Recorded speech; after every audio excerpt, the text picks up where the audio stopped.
What's up everyone on the internet? Thank you for making this video part today. I'm so excited to upload this one for you guys because this video we'll be taking a look at one of my favorite remakes of a classic monster movie, and that would be King Kong. More specifically, we'll be taking a look at the 2005 film, which was directed by Peter Jackson. So like I said, this movie came out in 2005 and is actually meant to serve as a remake of the original film, which was released in 1933. But anyway, the story set in 1933 where we follow several characters working in the film business who are pretty much at the end of their rope. For our main character, Anne, played by Naomi Watts, she's a stage actress who's currently out of a job and looking for any kind of work. Another character that plays a role in this story is a guy named Carl, who is a film director but has run out of money and is played by Jack Black. And finally, we have Adrian Brody's character, Jack, who is a playwright working for Carl and is also low on money. So pretty much everyone involved in this story is desperate for money. In fact, they are so desperate that they willingly go on this little adventure that Carl sets up, where they go on a boat to go to an island that no one has ever been to film an exotic movie in hopes that it will revive their careers. And one of the things that I liked about the casting is how Jack Black portrays Carl. I'm sorry, I know he's a talented actor, but I can only see him as Nacho Libre and Kung Fu Panda. But like I said, he's a very talented actor as we see him play this eccentric movie director who sees that the rewards outweigh the risks throughout the entire story. Even as we move further into the film, we see Carl continue to push on with his mission of filming everything about this mysterious island, hoping that it will make a lot of money for everyone. With that being said, let's talk about Skull Island. Looking back at this film, one of the things that I liked is how even though Skull Island is meant to hold these crazy exotic animals, the story still keeps the setting close to what we saw in the 1933 film. While we do see mostly dinosaurs on Skull Island, the movie does go a little crazy at one particular part, and that would be the bug pit. And I'm pretty sure the art department would just restrain themselves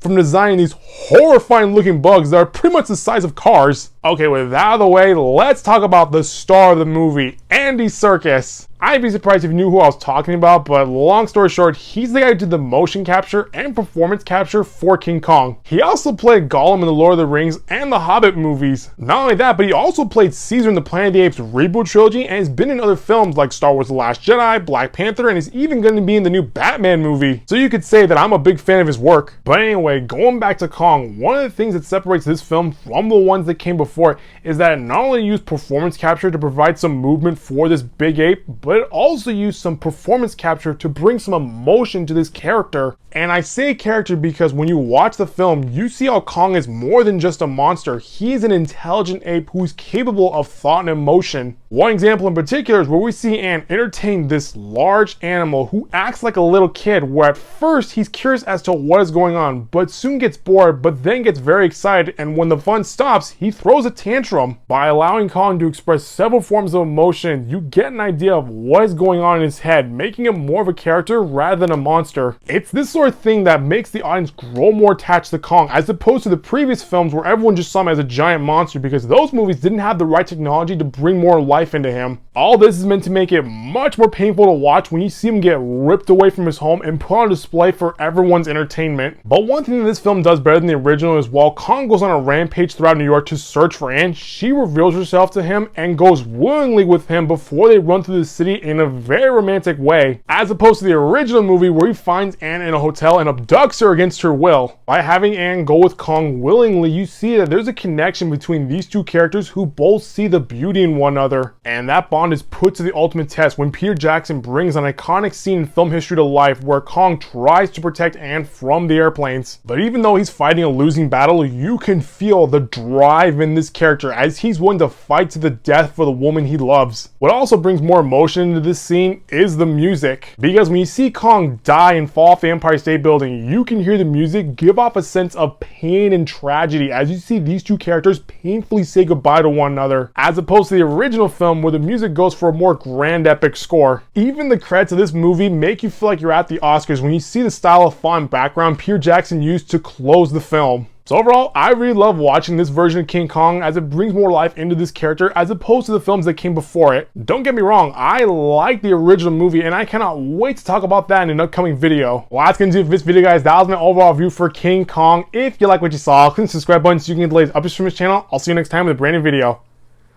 Bye-bye.